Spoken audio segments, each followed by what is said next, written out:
Saudações, eu sou William Moraes e este é mais um vídeo de perguntas e respostas acerca do estudo da consciência como um todo, principalmente com foco na projeção astral, desdobramento, saída do corpo espiritual do corpo físico.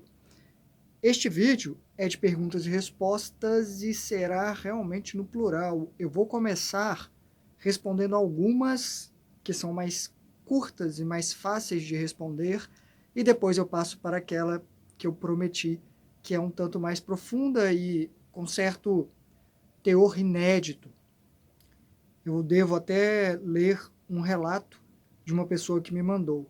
Antes, porém, vou começar comentando alguns comentários e respondendo perguntas de vídeos anteriores. Aliás, acho que a Nice Moreira comentou, e eu falei que complementaria, que o vídeo, que, se não me engano, era Perguntas e Respostas 84, ela disse que o vídeo todo era maravilhoso, mas o recado final era fantástico.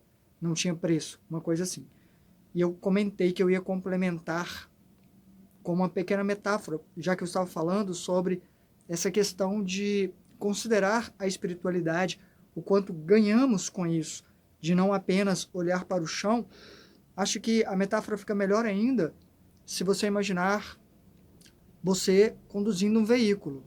Eu não dirijo, mas acho que quem dirige não olha apenas para 1 metro na frente, ou 2 metros. Você olha lá na frente e assim você já tem com o que trabalhar, estratégias, cálculos que são feitos. Se você consegue ver ou ouvir que tem algo ao redor, num raio maior se aproximando, você vai desacelerar ou vai acelerar, e considerar o que está vindo é muito importante para uma condução da própria vida, e ganhamos com isso. Acho extremamente importante ampliar os horizontes. E aqui a Daisy Liliana pergunta: Olá, William, você sempre fala de plasticidade, você já mudou de forma no plano astral? Ela está mencionando a plasticidade do mundo espiritual. O relato anterior, eu estava com outra forma. Acho interessante a pergunta dela vir um pouco antes da experiência que eu ia compartilhar com vocês. Na verdade, a experiência aconteceu dias antes, semana passada. E lá eu mudo de forma, mas não por vontade própria. Já aconteceu algumas vezes de eu estar com outra aparência, mas algo induzido por alguém que provavelmente estava me preparando para um trabalho, alguma coisa assim. Numa dessas vezes, eu ouso dizer que eu assumi uma forma, pelo que eu entendi, que eu teria na vida posterior, para ir acostumando com ela, porque eu estava quase de saída por aqui. Inclusive estava com meu amor de mãos dadas, olhando no espelho, meio que estava combinado a nossa próxima ida, e eu acho que eu mudei os planos ao lutar para continuar aqui por mais tempo, mas lembro direitinho da aparência. Outra coisa sobre plasticidade é que eu não sei se eu já relatei aqui, porque às vezes eu gravo e não sei se ficou bom, acabo editando, cortando, e eu acho que eu já relatei aqui. Uma saída que não é tão relevante, a não ser por esse aspecto. Eu saí da casa, subi a rua, geralmente eu desço, eu subi, e eu escolhi ir para a esquerda da rua, mas eu olhei para a minha mão e ela não estava completa, tinha só uns cotoquinhos de dedos assim. E eu falei, caramba, que desconfortável isso. Eu falei, não, eu tenho dedos, e fiz com que crescessem. E eu acho que tem a ver com o fato de que eu estava deitado em cima do braço e minha mão estava dormente, para vocês verem como isso afeta lá fora. Então, essa plasticidade existe, eu vou falar mais disso aqui no assunto depois. Aqui temos um comentário do Clayton Carvalho. Bom dia, Will, por gentileza, se possível, responder no próximo vídeo. Qual a sua opinião e quais as suas considerações acerca dessa nova onda de informações que abordam questões espirituais? Exemplo, Jan Van Allen, Educação Consciencial, Wagner Borges, Caio Fábio, pioneiro, que tem Jesus Cristo como chave hermenêutica para a vida, etc. Muito obrigado pela atenção, um forte abraço. Então, primeiro vou comentar que eu acho extremamente relevante essa crescente onda, esse crescente interesse pela espiritualidade, porque eu acho que as pessoas começaram a entender que, se entenderem mais, a vida pode fluir um tantinho melhor. Aquilo que eu estava falando no início, sobre você olhar um pouco à frente ou ampliar o seu radar de percepções, porque é uma questão de alcançar um mínimo de maturidade para buscar mais maturidade. Acho que isso está acontecendo, é um tempo de viver isso. Quanto a esses aqui citados, eu vou falar um pouco por alto, no geral de quase todos eles. Eu acompanho pouquíssimos deles. Acho que nem o Wagner Borges eu estou tendo tempo mais para acompanhar. Escutava muita coisa dele e do Saulo Calderon, mas não tenho tido tempo. Quanto aos outros, esse Jan Val Allen, eu escutei uma vez uma entrevista dele no podcast, uma coisa assim, e não me identifiquei com o foco dele de trabalho, que é interessante, que provavelmente é verídico, todas as informações ali provavelmente, mas eu miro uma esfera que está acima, porque eu escutei ele falar sobre os seres que manipulam a realidade e como ele é obrigado, foi obrigado, ele já resistiu e sofreu na vida dele por causa disso, as repercussões da negativa dele de ajudar ou propagar as informações que eram ditas para ele dizer. Então, o foco ali é muito, na minha opinião, ou o tanto que eu escutei dele falando, é sobre esses seres que manipulam a realidade. E para mim, isso é numa esfera abaixo. Eu acho que bem acima eles não alcançam e eles são usados como instrumentos para crescimento, como desafio mesmo. Então não é que eu duvide que existam seres que manipulem a humanidade. Considero bastante. Mas o meu foco está em ir além. E eu não gasto o meu recurso tempo aprofundando nessas camadas. Eu prefiro buscar outros aspectos. Aqui eu nem sei, esse Caio Fábio, o que você citou como Jesus Cristo, como chave hermêutica, eu vou deixar aqui mais um reforço de que eu tenho resistência imensa com qualquer coisa relacionada à Bíblia, ao cristianismo, não a Cristo, mas o que fizeram em cima disso. Então, isso aí não me pega mesmo. Eu evito, não faz sentido para mim, não considero que aquilo aconteceu. Aquelas escrituras, para mim, não funciona. Acho interessante que algumas pessoas achem interessante e talvez faça sentido para elas, mas para mim não faz.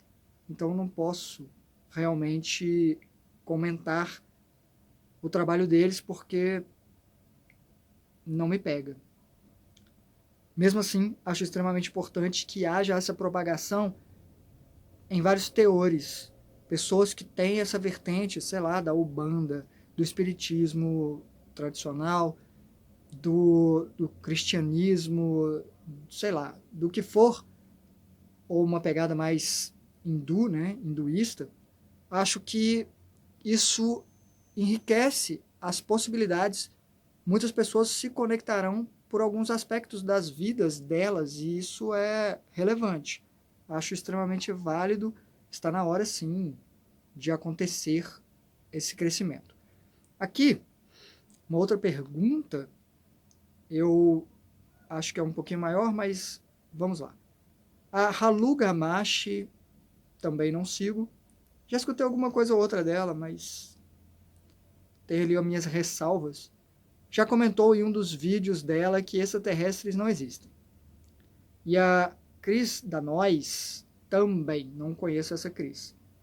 Já concedeu entrevista ao canal O Que Somos Nós, afinal o que somos nós. Então talvez eu conheça, mas não lembre quem. Também já disse que é isso aí. Tudo é humano e nada é de fora. Eu compreendi através da Halu e da Cris que os seres dos outros planetas não estão nos visitando. os Greys, reptilianos, Avians, insetoides, etc., são todos humanos no astral, se passando por seres de fora. Inclusive, o Wagner Borges não fala diretamente, mas ele sempre comenta que os extraterrestres que estão fazendo contato, muitas vezes são espíritos desencarnados enganando os incautos. Então eu pergunto, isso de ETs não é uma distração para a evolução do espírito? E se sim, por que disso? Obrigado. Quem perguntou foi a poderosa Lua. Ela assinou como Lua. Então, minha querida, eu considero que é uma mistura das duas coisas. Para mim, os seres que se passam por extraterrestres, considero que são muitos, a maioria, fazem isso por haver realmente esses extraterrestres. Não considero que todos os planetas, os aspectos são humanos, não. Não me incomoda nem um pouco, e para mim é bem lógico que haja uma variação. A questão é essa. A grande maioria, 90% ou mais, para mim, está realmente manipulando as pessoas, como eu citei no comentário anterior, né? Tem muitos seres ali orquestrando as coisas e acho que é bem por esse caminho. Mas não considero que é tudo assim, que não existem extraterrestres. Existem. Se existe um outro planeta, já não é mais a Terra, é extraterra, terrestre. Então, mesmo que ele tenha aparência humana e seja muito similar com aqui, sei lá, vai que lá se chama água. Então, para eles, nós somos extra-aguenses, não sei. Mas podemos nascer lá porque somos muito parecidos, ou somos enquanto eu vivo aqui, vou para lá, mas se eu nasci lá, eu já sou de lá. Se eu visitar, eu sou daqui, entendeu? Acho que é bem por aí. E se é tudo uma questão de manipulação, qual o propósito disso? Também já comentei aqui na pergunta anterior, que é uma questão de fazer parte do processo de aprendizado. Isso é desafio para a gente. Até que ponto a gente vai ficar fazendo o que mandam, ou acreditando, ou o que isso vai nos ensinar, até que haja uma transcendência dessas influências. Algumas pessoas comentaram o meu relato anterior e para vocês verem a importância de compartilhar. Assim que eu compartilhei, assim que eu publiquei o vídeo, acho que no dia seguinte, não sei se no dia anterior, eu tive outros insights e talvez seja eu captando o pensamento de vocês, não duvido não. Algumas pessoas comentaram e do Kevin, ele fala que o conteúdo abaixo é especulativo, ele fala aqui umas questões interessantes sobre a experiência. Você foi desdobrado por um mentor para ajudar pessoas, essas pessoas provavelmente estavam desdobradas e sem consciência, aqui ele questiona até se elas estavam desencarnadas, o que é interessante, provavelmente não estavam, acontece também, pode ser. Estavam sem consciência como em um sonho, para elas era um sonho. A forma plasmada do seu personagem provavelmente foi escolhido pelo mentor por ser uma figura de confiança daquelas pessoas, o que facilita a abertura delas para a sua participação no processo de cura daquele homem. Também muito interessante essa conclusão, algumas outras pessoas também comentaram e eu tinha chegado a ela assim que, eu não sei, né, se eu postei o vídeo ou assim que eu programei o vídeo, mas acho que no dia seguinte. E acho que é isso, eu nem era amigo dela mesmo não. Foi uma questão de eu poder ajudar. Aqui ele fala da parte que tinha um ser grudado em mim, que eu tenho que ver os acessos que eu dou, e comenta que acha estranho que o mentor não tenha tirado esse ser de mim, porque poderia atrapalhar o processo.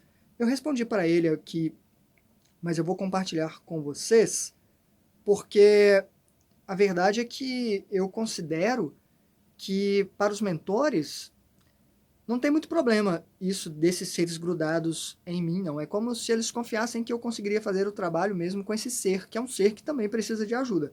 É um ser que está naquela condição temporariamente. Às vezes ele está mais seguro comigo do que em algum lugar, não sei, talvez me vendo como exemplo, observando a minha vida. Não há uma preocupação. Eu que comecei a perceber que tenho muito, e assim como ele tem o direito de grudar em mim e ficar drenando energia, vampirizando, eu tenho o direito de falar não, é livre-arbítrio. Ele pode agir, ele está abaixo de uma linha, então ele tem essa liberdade e eu também, de escolher. E é bem incômodo, então estou escolhendo na maioria das vezes, não.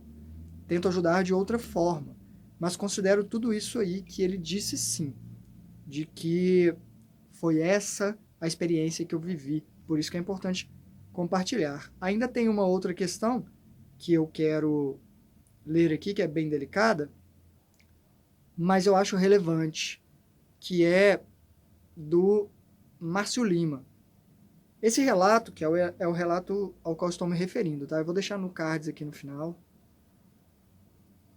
Me fez pensar, e os comentários, me fez pensar no crime que aconteceu lá no Mato Grosso, até que ponto isso é kármico e até onde vai o perdão para nós aqui no mundo físico parece imperdoável. Eu respondi para ele, e eu vou ler para vocês aqui porque acho importante ter esse alcance maior. Então, considero que tudo é processo de desenvolvimento. E chega um momento que tudo precisa ser compreendido e perdoado para não se tornar corrente para ambas as partes. É fácil? Não. É preciso? Provavelmente. Claro que, em muitos casos, a pessoa que comete o erro não ajuda. Fica claro que ela vai errar muito ainda e, de certa forma, faz até questão. Mas é alguém que precisa de ajuda e, sejamos honestos, se consideramos o desenvolvimento e refinamento através das vivências, eu considero, é bem provável que tenhamos agido assim centenas ou milhares de vidas atrás, né? Então é isso, eu estou vendo aqui que este vídeo ficou com quase 20 minutos e ainda tenho outro para gravar. Então eu vou fazer em duas partes. Vou fazer essas perguntas e respostas aqui mais variadas e vou gravar agora um outro separado só com outro tema mais profundo. Não vou enrolar mais não. Vou gravar e postar os dois vídeos juntos. E aí as pessoas assistem na forma que desejarem. Muito obrigado por sua atenção. Hasta.